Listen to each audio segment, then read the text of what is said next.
Good morning, students. Today we'll start the first chapter in your science, that is a nutrition in a plants. Plants म्हणजे plants मधील पोषण पद्धत हा पहिला chapter आज आपण सुरू करत आहोत. आज तर हा न्यूट्रिशन इन प्लांट्स हा चॅप्टर सुरू करण्याच्या आधी काही प्रिव्हियस कंटेंट आहे तुमच्या बुक्समध्ये, म्हणजे काही मागील माहिती जी की या न्यूट्रिशनशी संबंधित आहे. तर ती मागील माहिती काय आहे, प्रिव्हियस कंटेंट म्हणून एक 2 लाईन्स तुमच्या बुक्समध्ये दिलेल्या आहेत. त्यांनी काय म्हटलं की green plants are living things present on the earth that can prepare their own foods by the process of photosynthesis. याचा अर्थ त्यांनी काय सांगितलं की जे काही ग्रीन प्लांट असतात आपल्या पृथ्वीवर, जे काही ग्रीन प्लांट्स आहेत, जे काही हिरवे झाड आहेत, हे जे सगळे ग्रीन प्लांट्स काय करतात, त्यांचे जे काही अन्न आहे ग्रीन प्लांट त्यांचं अन्न स्वतःचं अन्न स्वतः तयार करत असतात ग्रीन प्लांट्स. आणि स्वतःचं अन्न स्वतः जे तयार करतात ग्रीन प्लांट्स, त्या प्रोसेसला काय म्हणतो आपण, तर फोटोसिंथेसिस प्रोसेस. फोटोसिंथेसिस या प्रोसेसमुळं प्लांट काय करतात, त्यांचे स्वतःचं अन्न स्वतः तयार करत असतात. They are called producer. आणि म्हणून प्लांटला आपण काय म्हणतो, प्रोड्युसर म्हणत असतो. का प्रोड्युसर म्हणतो, कारण प्लांट्स काय करत असतात, स्वतःचे अन्न स्वतः तयार करत असतात. ते स्वतःच्या अन्नासाठी इतरांवर अवलंबून राहत नसतात. That's why plant is called as producers. All animals including human depend on green plants directly or indirectly for food are called consumer. त्याच्यानंतर जे ॲनिमल्स फूडसाठी दुसऱ्या ॲनिमल्सवर किंवा दुसऱ्या एखाद्या ऑर्गॅनिझमवर डिपेंड असतात, अशा ॲनिमल्सला आपण काय म्हणत असतो, कन्झ्युमर म्हणत असतो. एक्झाम्पल द्यायचं झालं तर आपण स्वतः काय करतो, आपण स्वतःचं अन्न तयार करतो का, नाही. आपण आपलं अन्न कुठून घेतो, प्लांट्स पासून घेत असतो. त्याच्यामुळं जो काय करत असतो, अन्न दुसऱ्यांकडून घेत असतो. कशासाठी, त्यांना जगण्यासाठी अन्न दुसऱ्यांकडून घेत असतो. अशा ॲनिमल्सला आपण काय म्हणतो, कन्झ्युमर असं म्हणत असतो. तर हा काही प्रिव्हियस कंटेंट तुमच्या बुक्समध्ये दिलेला होता. नंबर फर्स्ट परत एकदा रिपीट करतो. काय म्हणलं त्यांनी की ग्रीन प्लांट्स काय करतात, त्यांचं स्वतःचं अन्न स्वतः तयार करतात. आणि त्या प्रोसेसला त्यांनी काय म्हणतात, फोटोसिंथेसिस असं म्हणतो आपण. आणि त्यांनी स्वतःचं अन्न स्वतः तयार करतात ग्रीन प्लांट, म्हणून त्यांना काय म्हणतो आपण, प्रोड्युसर्स असं म्हणतो. म्हणजे ते अन्न निर्माण करतात. त्याच्यानंतर ते निर्माण झालेलं अन्न जे ऑर्गॅनिझम्स घेतात, त्यांच्याकडून घेतात, अशा ऑर्गॅनिझम्सला आपण काय म्हणतो, कन्झ्युमर असं म्हणत असतो. तर हा काही प्रिव्हियस कंटेंट तुमच्या बुक्समध्ये दिलेला होता. त्याच्यानंतर इथून आपला चॅप्टर आता स्टार्ट होत आहे. पहिला की फर्स्ट वर्ड मध्ये त्यांनी काय सांगितलं की all living things require energy to stay alive and to carry out various life processes. प्रत्येक लिव्हिंग ऑर्गॅनिझमला कशाची गरज असते, तर एनर्जीची गरज असते. म्हटलं त्यांनी एनर्जी, ऊर्जेची गरज असते प्रत्येक लिव्हिंग ऑर्गॅनिझमला. कशासाठी गरज असते, तर त्यांच्या लाईफ ऍक्टिव्हिटी करण्यासाठी, म्हणजे त्यांना जिवंत राहण्यासाठी, त्यांच्या लाईफ ऍक्टिव्हिटी जे करतात ते करण्यासाठी त्यांना एनर्जीची गरज पडत असते प्रत्येक लिव्हिंग ऑर्गॅनिझमला. आता लाईफ ऍक्टिव्हिटी म्हणजे कोणत्या लाईफ ऍक्टिव्हिटी करतात, एक्झाम्पल द्यायचं झालं तर साधा आणि सिंपल एक्झाम्पल मी तुम्हाला देतो. रेस्पिरेशन एक लाईफ ऍक्टिव्हिटी आहे. जर आपण रेस्पिरेशन केलं नाही, श्वसन केलं नाही, तर आपण जगू शकत नाही. त्याच्यानंतर ब्लड सर्क्युलेशन, आपल्या बॉडीमध्ये जे ब्लड सर्क्युलेशन होतं ते सुद्धा आपण जिवंत राहण्यासाठी खूप महत्वाचं असतं. त्याच्यानंतर एक्सक्रिशन म्हणजे शरीरामधले घाण पदार्थ जे काही आपण बाहेर टाकतो, दॅट इज एक्सक्रिशन. या सगळ्या काय झाल्या, लाईफ प्रोसेस झाल्यात आपल्या बॉडीमधल्या लाईफ प्रोसेस. आणि या प्रोसेस आपल्या बॉडीमध्ये घडतात, त्याच्यामुळे आपण जिवंत राहतो. या सगळ्या इसेन्शियल प्रोसेस आहेत, खूप महत्वाच्या प्रोसेस आहेत आपल्या बॉडीमध्ये जिवंत राहण्यासाठी. आपल्याला या सगळ्या प्रोसेससाठी आपल्याला काय लागत असते, तर एनर्जीची, ऊर्जेची गरज लागत असते म्हणलं त्यांनी. So the food provide energy. मग ही एनर्जी आपल्याला येते कुठून, तर ही एनर्जी आपल्याला कुठून भेटते, तर ही एनर्जी आपल्याला फूड पासून भेटते, अन्नापासून भेटत असं ही एनर्जी आपल्याला. Plant also need food to grow like other living organism. जसं माणसाला अन्नाची गरज असते, तसंच प्लांटला सुद्धा त्यांचं अन्न तयार करण्यासाठी काही महत्वपूर्ण घटकांची, काही कंपोनंटची गरज असते. त्याच्यासाठी तो दुसऱ्यांवर काही प्रमाणामध्ये अवलंबून असतो. प्लांटला सुद्धा एनर्जीची गरज असते त्यांच्या लाईफ प्रोसेस करण्यासाठी. The process by which an organism take food uses it for its growth. त्याच्यानंतर त्यांनी काय म्हणलं की प्लांट जी एनर्जी घेते, ज्यांच्याकडून ती एनर्जी घेते त्यांनाच आपण काय म्हणतो, ते एनर्जी घेऊन त्यांना स्वतःचं पोषण करते. That is called nutrition. त्या प्रोसेसला आपण न्यूट्रिशन म्हणतो. तर आपले पहिले आणि महत्वाचे डेफिनेशन या चॅप्टर मधले काय आहे तर न्यूट्रिशन्स. आता ही पहिली डेफिनेशन आपण आज पाहणार आहोत न्यूट्रिशनची. न्यूट्रिशन्सलाच आपण मराठीमध्ये पोषण असं म्हणतो, पोषण. तर न्यूट्रिशनची डेफिनेशन काय पहा इथं, the process by which an organism take in a food. अशी प्रोसेस आहे की ज्या प्रोसेसमध्ये ऑर्गॅनिझम काय करतो, टेक इन अ फूड, अन्न घेतो. ज्या प्रोसेसमध्ये ऑर्गॅनिझम अन्न घेतो, uses it for its growth and utilize it to perform other vital activities. आणि तो अन्न घेऊन काय करतो, तो अन्न घेऊन त्याचा वापर कशासाठी करायला येतो ना, त्यानं कशासाठी करतोय, फॉर इट्स ग्रोथ, त्यांच्या वाढीसाठी, त्यांच्या वाढीसाठी and utilize to perform other vital activities. त्यांच्या वाढीसाठी, त्यांची ग्रोथ करण्यासाठी, त्यांची डेव्हलपमेंट करण्यासाठी त्या अन्नाचा वापर करतात ते. आणि त्याच्या सोबतच काही व्हायटल ऍक्टिव्हिटीज, व्हायटल ऍक्टिव्हिटीज म्हणजे खूप इसेन्शियल ऍक्टिव्हिटीज, खूप इसेन्शियल बॉडी मधल्या ऍक्टिव्हिटीज, जसं की आता सांगितलं मी, circulation, respiration, digestion. It is a vital activity, मुख्य ऍक्टिव्हिटी आपल्या बॉडीतल्या. तर या मुख्य ऍक्टिव्हिटी करण्यासाठी सुद्धा या अन्नाचा उपयोग त्यांना होतो. आणि यालाच आपण काय म्हणतो, न्यूट्रिशन म्हणतो. तर परत एकदा डेफिनेशन मी तुम्हाला सांगतो. काय म्हटलं की द प्रोसेस बाय विच, अशी पद्धत आहे ऑर्गॅनिझमची, अशी एक प्रक्रिया आहे न्यूट्रिशन म्हणजे, की the take in a food, ज्याच्यामध्ये की फूड घेतला, प्रत्येक ऑर्गॅनिझम फूड घेतो आणि फूड घेऊन काय करतो, तो त्या फूडवर ग्रोथ करतो आणि तेच फूड काही व्हायटल, काही मुख्य ऍक्टिव्हिटीसाठी त्यानं यूज करतो. दॅट प्रोसेस, अशा प्रक्रियेला, that process is called as nutrition. अशा प्रोसेसला आपण न्यूट्रिशन, पोषण, मराठीत त्याला आपण पोषण असं म्हणतो. That is called nutrition. ही पहिली आणि महत्वाची डेफिनेशन्स आहे या चॅप्टर मध्ये, की न्यूट्रिशन म्हणजे काय. त्याच्यानंतर काय सांगितलं की न्यूट्रिशन साठी कोणकोणते कंपोनंट, कोणकोणते घटक महत्वाचे असतात, कोणकोणत्या गोष्टी पोषण होण्यासाठी महत्वाच्या असतात. नंबर फर्स्ट तिथं काय तर न्यूट्रिएंट, ज्या गोष्टी न्यूट्रिशन करण्यासाठी महत्वाच्या असतात, जे घटक न्यूट्रिशनच्या प्रोसेसमध्ये महत्वाचे असतात, त्यांना आपण काय म्हणतो, न्यूट्रिएंट्स म्हणतो. न्यूट्रिएंट्स, न्यूट्रिशन करण्यासाठी ज्या कंपोनंटची गरज असते त्यांना न्यूट्रिएंट्स म्हणतो आपण. सो द कंपोनंट, आता न्यूट्रिएंटची डेफिनेशन आपण पाहूया की न्यूट्रिएंट्स म्हणजे त्याची प्रॉपर डेफिनेशन काय होऊ शकते. The component of food, component म्हणजे घटक, अन्नामधले असे घटक. The component of the food such as carbohydrate, example carbohydrate, proteins, fat, vitamins and minerals. अन्नामधले सगळे घटक आहेत. अन्न डायजेस्ट झाल्यानंतर हे आपल्या डायजेशन सिस्टीम मध्ये तयार होत असतात. तर हे जे घटक आहेत अन्नामधले, that component are called nutrients. या कंपोनंटला आपण न्यूट्रिएंट्स, पोषण तत्वे, मराठीमध्ये त्याला आपण पोषण तत्वे किंवा पोषण घटक असं म्हणतो. तर that is called as nutrient. ही झाली न्यूट्रिएंटची डेफिनेशन. परत एकदा न्यूट्रिएंटची डेफिनेशन सांगतो मी. The component of the food such as carbohydrates, protein, fat, vitamins and minerals are called nutrient. त्यांना आपण न्यूट्रिएंट्स असं म्हणत असतो. त्याच्यानंतर त्यांनी काय सांगितलं की green plants can prepare their own foods, animal and human being can not do so.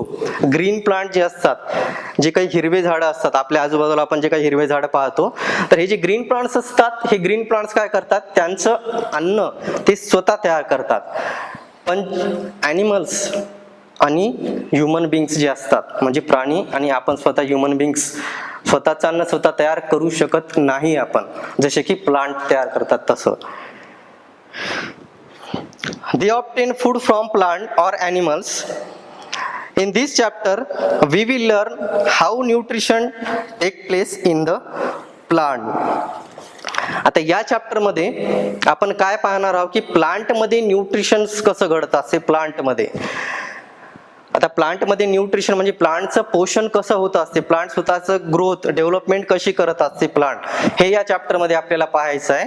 कारण ह्युमन बिईंगचं जे काही न्यूट्रिशन आहे, तर ह्युमन बिईंग न्यूट्रिशन कशावर करत असते, तर ग्रीन प्लांटवर ह्युमन बिईंग जगत असतो, ॲनिमल्स जगत असतात.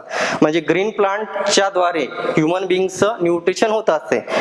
पण या प्लांटचं न्यूट्रिशन कसं होतं असेल हे या चॅप्टरमध्ये आपल्याला इथं पाहायचं आता की न्यूट्रिशन इन अ प्लांट. आता प्लांट मधलं न्यूट्रिशन कसं होतं याची इक्वल एक ना एक प्रोसेस इथे त्यांनी तुम्हाला सांगितलेली आहे या चॅप्टरमध्ये. आता तर पहिला पॉईंट त्याच्यामध्ये mode of nutrition in a plant.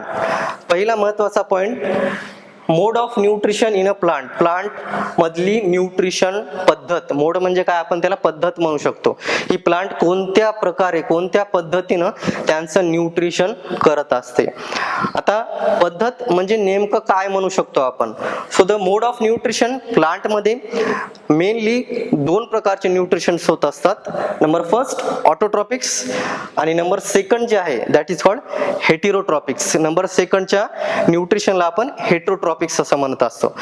जर याची आपण डेफिनेशन पाहायला गेली ऑटोट्रॉपिक्स अँड हेटेरोट्रॉपिक्स, तर डेफिनेशन पाहण्याच्या आधी ऑटोट्रॉपिक्स आणि हेटेरोट्रॉपिक्स या दोन वर्डचा अर्थ मी तुम्हाला सांगतो. ऑटो मीन्स सेल्फ आणि ट्रॉपिक्स मीन्स डिपेंडंट. म्हणजे जे सेल्फ डिपेंडंट असतात, अन्नासाठी जे स्वतःवरच डिपेंड असतात, दुसऱ्यावर डिपेंड नसतात, अशांना आपण काय म्हणतो ऑटोट्रॉपिक्स. म्हणजे प्लांट मध्ये ही पहिली पोषण पद्धत आहे, पहिली मोड ऑफ न्यूट्रिशन आहे ऑटोट्रॉपिक्स. आणि दुसरी जी आहे हेटेरोट्रॉपिक्स. दुसऱ्या पद्धतीला आपण हेटेरोट्रॉपिक्स असं म्हणत असतो. Heterotrophics nutrition. Hetero means other and trophics means depend on. म्हणजे जे फूड साठी दुसऱ्यांवर डिपेंड असतात, अन्नासाठी दुसऱ्यांवर डिपेंड असतात, अशांना आपण काय म्हणतो हेटेरोट्रॉपिक्स असं म्हणत असतो. तर प्लांटच्या न्यूट्रिशन मधल्या या दोन महत्वाच्या पद्धती आहेत ऑटोट्रॉपिक्स आणि हेटेरोट्रॉपिक्स. आता याच्यानंतर ऍक्च्युली ऑटोट्रॉपिक्स म्हणजे काय, ऑटोट्रॉपिक्सची ऍक्च्युअल डेफिनेशन आपल्याला काय सांगता येईल. तर ऑटोट्रॉपिक्सची डेफिनेशन आता आपण इथं पाहूया की ऑटोट्रॉपिक न्यूट्रिशन किंवा ऑटोट्रॉपिक्स म्हणजे काय. पहिली डेफिनेशन आपण पाहूया इथं ऑटोट्रॉपिक्सची. आता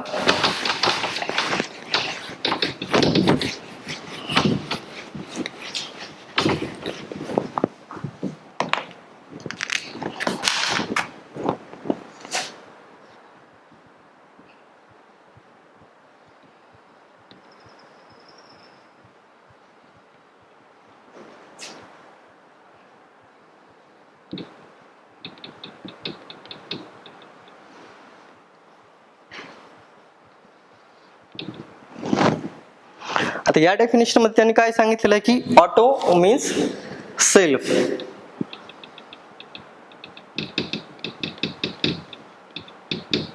and next tropics means dependent.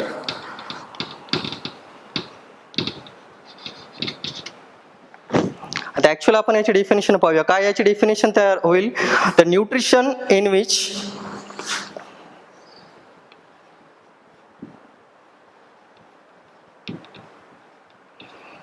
the nutrition in which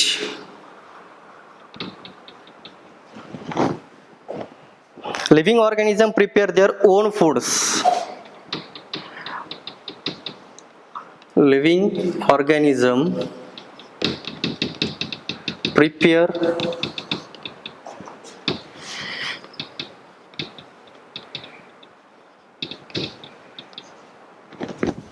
their own foods.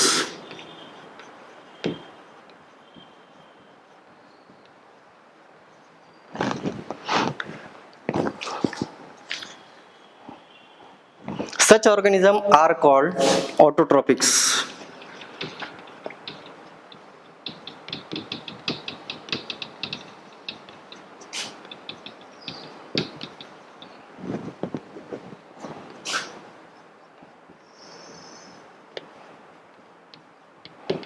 अशा ऑर्गॅनिझमला आपण ऑटोट्रॉपिक्स म्हणतो. परत एकदा डेफिनेशन तुम्हाला क्लिअर करून सांगतो मी इथं की ऑटोट्रॉपिक्स न्यूट्रिशन किंवा ऑटोट्रॉपिक्स म्हणजे काय. तर काय की द न्यूट्रिशन इन विच, असं न्यूट्रिशन आहे ऑटोट्रॉपिक न्यूट्रिशन म्हणजे की ज्यामध्ये काय होते द न्यूट्रिशन इन विच, ज्या न्यूट्रिशन मध्ये living organism prepare their own foods. Living organisms म्हणजे सजीव त्यांचं स्वतःचं अन्न स्वतः तयार करतात. अशा न्यूट्रिशनच्या मोडला, अशा न्यूट्रिशनच्या पद्धतीला आपण काय म्हणतो ऑटोट्रॉपिक न्यूट्रिशन्स असं म्हणत असतो. तर ही झाली ऑटोट्रॉपिक न्यूट्रिशनची डेफिनेशन तुमची. त्याच्यानंतर महत्वाचे पॉइंट्स त्यांनी काय सांगितलं की green plants prepare their on food by the process of photosynthesis. हे सुरुवातीला पण आपण बघितलं की ग्रीन प्लांट जे असतात ते त्यांचं स्वतःचं अन्न कोणत्या प्रोसेसनं तयार करत असतात, तर फोटोसिंथेसिस या प्रोसेसनं ग्रीन प्लांट त्यांचं स्वतःचं अन्न स्वतः तयार करत असतात. That process is called as photosynthesis process. तर एक महत्वाचा पॉइंट आहे, green plants prepare their own food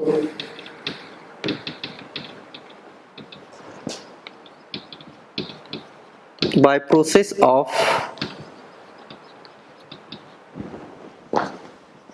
photosynthesis. That process is called as photosynthesis. त्या प्रोसेसला आपण फोटोसिंथेसिस असं म्हणतो. आता फोटोसिंथेसिस हा जो वर्ड आहे याची जर स्प्लिटिंग केली, याला जर आपण तोडलं या वर्डला, तर याच्यामध्ये याचा अर्थ आपल्याला दिसून येत असतो. तर इथं फोटोसिंथेसिस जर आपण फोड केली तर फोटो मीन्स लाईट असा अर्थ होतो याचा.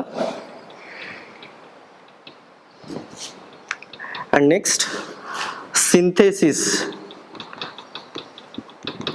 मीन्स टू कंबाईन, याचा अर्थ टू कंबाईन असा होतो. म्हणजे फोटोसिंथेसिसचा जर अर्थ पाहायला गेला आपण तर फोटो मीन्स लाईट आणि सिंथेसिस मीन्स टू कंबाईन. म्हणजे हे जे न्यूट्रिशन आहे, हे जे पोषण आहे, पोषण पद्धत आहे, या न्यूट्रिशन मध्ये लाईट जो आहे, लाईटचा यूज करून प्लांट्स काय करत असतात, त्यांचं अन्न तयार करत असतात. लाईटला कंबाईन करून, सिंथेसिस करून, लाईटला ऍड करून त्यांचं अन्न ते तयार करत असतात. म्हणून त्यांना आपण काय म्हणत असतो, या प्रोसेसला फोटोसिंथेसिस प्रोसेस म्हणतो, की ज्या प्रोसेसमध्ये लाईट हा फॅक्टर महत्वाचा असतो. कारण लाईट शिवाय इथं अन्न तयार होत नाही. आणि हे सगळं अन्न ग्रीन प्लांट्स तयार करतात. म्हणून ग्रीन प्लांट्स जे अन्न तयार करतात with the help of light, that process is called as photosynthesis process. त्या प्रोसेसला आपण फोटोसिंथेसिस प्रोसेस म्हणतो. आता हे जे अन्न तयार होत असते, हे सगळं अन्न प्लांटच्या लीफ मध्ये तयार होत असते. प्लांटचे जे काही पानं असतात त्या पानांच्या मध्ये हे अन्न तयार होत असते. आता हे जे अन्न तयार होते प्लांटच्या मध्ये, तर प्लांटच्या मध्ये हे अन्न तयार होत असताना प्लांटच्या मध्ये एक कंपोनंट असतो, एक घटक असतो प्लांटच्या मध्ये, दॅट इज कॉल्ड क्लोरोप्लास्ट. त्याला आपण क्लोरोप्लास्ट असं म्हणतो. आणि त्या क्लोरोप्लास्टच्या मध्ये एक पिगमेंट्स असतात, काही पिगमेंट्स असतात. That pigments is called chlorophyll pigments. त्या पिगमेंटला आपण क्लोरोफिल पिगमेंट म्हणतो. म्हणजे जे काही प्रोसेस फोटोसिंथेसिसची घडत असते प्लांटमध्ये, ते लीफ मध्ये घडून आणत असतात प्लांट त्यांच्या. आणि लीफ मध्ये सुद्धा एक स्पेशल कंपोनंट असतो फोटोसिंथेसिसची प्रोसेस घडून आणण्यासाठी. That component is called as chloroplast. आणि या क्लोरोप्लास्टच्या मध्ये काय असतात, क्लोरोफिल पिगमेंट्स असतात. पिगमेंट्स म्हणजे काय, तर मराठीत त्याला आपण रंगद्रव्य म्हणजे छोटे छोटे कलर्सचे ठिपके असं म्हणू शकतो. So that is called chlorophyll pigments. Green कलरचं क्लोरोफिल पिगमेंट्स असते क्लोरोप्लास्ट मध्ये. आणि या क्लोरोफिल पिगमेंट्सचा यूज करून ते काय करत असतात, इथं अन्न तयार करत असतात. त्यांचे लीफ, प्लांटचे लीफ, त्यांच्यामध्ये अन्न तयार करत असतात. आता मेनली या क्लोरोफिलचं काम काय असते, त्या लीफ मध्ये क्लोरोफिलचं काम काय असते मेनली, तर या क्लोरोफिलचं काम लीफ मध्ये महत्वाचं काय असते, तर लीफ काय करत असतात, या क्लोरोफिलच्या मदतीनं सनलाईटला ट्रॅप करायचं काम करत असतात.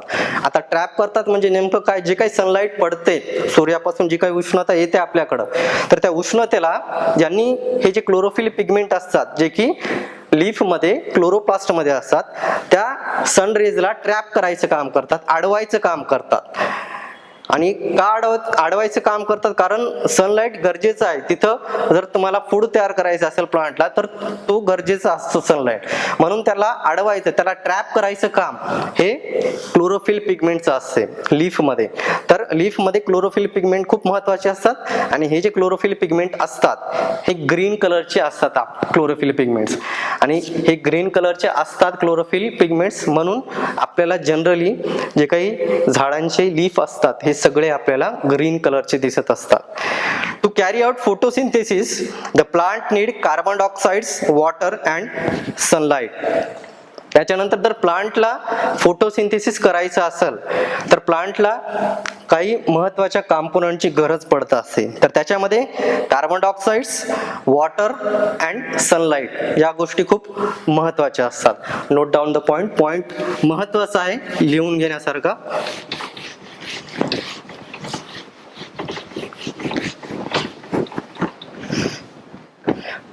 To carry out photosynthesis,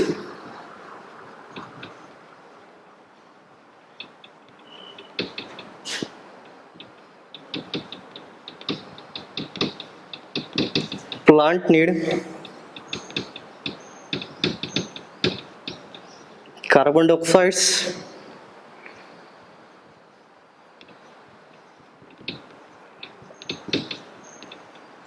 next water and sunlight.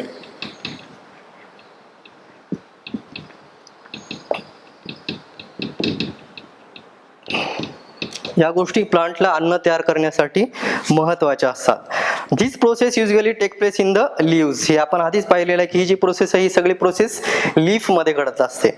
आता कार्बन डायऑक्साईड हा जो घटक आहे, कार्बन डायऑक्साईड हा घटक काय आहे तर एक वायू आहे, एक गॅस आहे, जे की आपल्या ऍटमॉस्फिअर मध्ये आपल्याला भेटत असते. वातावरणामध्ये हा गॅस आपल्याला भेटते. त्याच्यानंतर वॉटर अँड सनलाइट. आता प्लांट या तिन्ही गोष्टींना स्वतःमध्ये घेत असते, कंडक्ट करत असते प्लांट.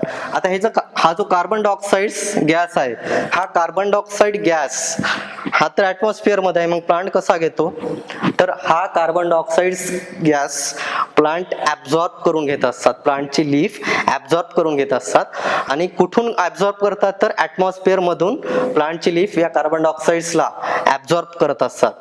आता ऍब्झॉर्ब करायचं तर एखादा पॉइंट, एखादा सोर्स लागतो त्यांना लीफच्या मध्ये जाण्यासाठी. दॅट सोर्स, दॅट पॉइंट, तो जो काही सोर्स आहे प्लांटच्या वर, प्लांटच्या लीफच्या वर जो काही सोर्स आहे की ज्या सोर्स मधून कार्बन डायऑक्साइड गॅस प्लांटच्या मध्ये एंट्री करतो, दॅट सोर्स, त्या सोर्सला स्टोमॅटा असं म्हणतो आपण. स्टोमॅटा हे छोटे छोटे छिद्र असतात जे की प्लांटच्या लीफवर असतात, की या स्टोमॅटांच्या द्वारे कार्बन डायऑक्साइड गॅस हा हवेमधून, आजूबाजूच्या वातावरणामधून प्लांटच्या लीफ मध्ये एंट्री करत असतो. हा जो सोर्स आहे दॅट इज कॉल्ड स्टोमॅटा. त्याच्यानंतर वॉटर जे आहे, वॉटर प्लांट कुठून घेत असते तर जमिनीमधून वॉटर कंडक्ट करत असते प्लांट. आणि जमिनीमधून कंडक्ट करायला त्यांना काही स्पेशल टिश्यूची गरज पडत असते प्लांटला. ते टिश्यू असतात झायलम टिश्यू, जे की जमिनीमधून पाण्याला कंडक्ट करतात, पाण्याला ऍब्झॉर्ब करून ते लीफ पर्यंत पोहोचवतात. त्यांच्यानंतर नेक्स्ट आहे सनलाइट. सनलाइट कसा आहे तो हे तर आपण आधीच पाहिलेलं आहे. सनलाइट सूर्यापासून येतो आणि सनलाइटला ट्रॅप करायचं काम हे लीफ मध्ये क्लोरोफिल नावाचा पिगमेंट करत असते. तर या तीन गोष्टी इथं फूड तयार करण्यासाठी प्लांटला इसेन्शियल असतात. तर याच्यामधला परत एक महत्वाचा पॉइंट आहे की the carbon dioxide enter the leaves through the small opening called stomata. एक महत्वाचा पॉइंट आहे याच्यामध्ये की कार्बन डायऑक्साइड जो असतो तो लीफ मध्ये कुठून जातो. Carbon dioxide enter in leaf through stomata.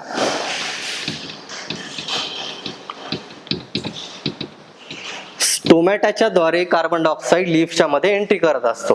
आता हे जे स्टोमॅटा असतात, हे स्टोमॅटा लीफच्या अप्पर सरफेस ऐवजी लोअर सरफेसवर जास्त प्रमाणामध्ये असतात. लीफच्या लोअर सरफेसवर जास्त प्रमाणामध्ये स्टोमॅटा असतात आणि लीफच्या खालच्या बाजूने हे मॅक्झिमम कार्बन डायऑक्साइड ऍब्झॉर्ब केला जातो लीफ मध्ये. त्याच्यानंतर वॉटर कंडक्ट करण्यासाठी, कंडक्टिंग फॉर वॉटर, कशाची गरज असते म्हटलं मी, conducting for water.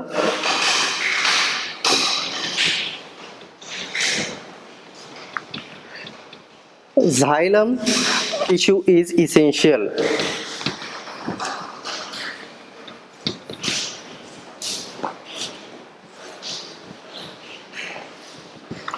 Xylem tissue खूप महत्वाचा रोल प्ले करत असतो वॉटर कंडक्ट करण्यासाठी. वॉटरच्या सोबत काही महत्वाचे मिनरल्स, काही क्षार सुद्धा प्लांटला लागत असतात, ते सुद्धा प्लांट जमिनीमधून कंडक्ट करतो. तर जे मिनरल्स प्लांट कंडक्ट करत असतो तर ते minerals with the help of phloem काय काय पाहिलं इथे की प्लांट त्यांचं अन्न तयार करतो. आता ते अन्न कसं तयार करतो म्हटलं तर 3 महत्वाचे कंपोनंट इथं गरजेचे आहेत. The leaf prepare food with the help of CO2, water and sunlight. या 3 कंपोनंटचा यूज करून प्लांट काय करतो, त्यांचं अन्न तयार करत असतो. So the this glucose is the food of plant.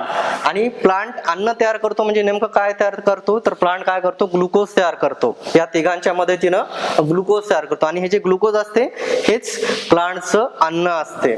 So this glucose is food of plant.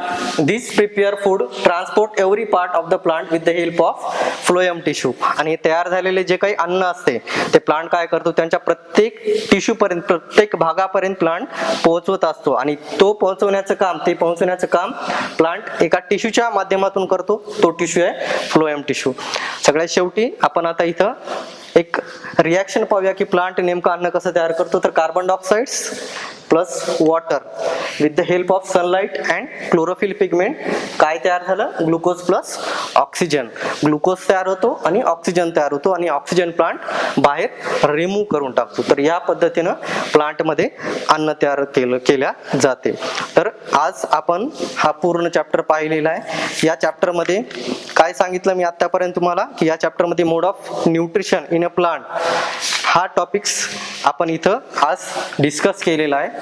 तर बाकीचा जो काही लेसन आहे तो आपण नेक्स्ट क्लासमध्ये डिस्कस करू. थँक्यू.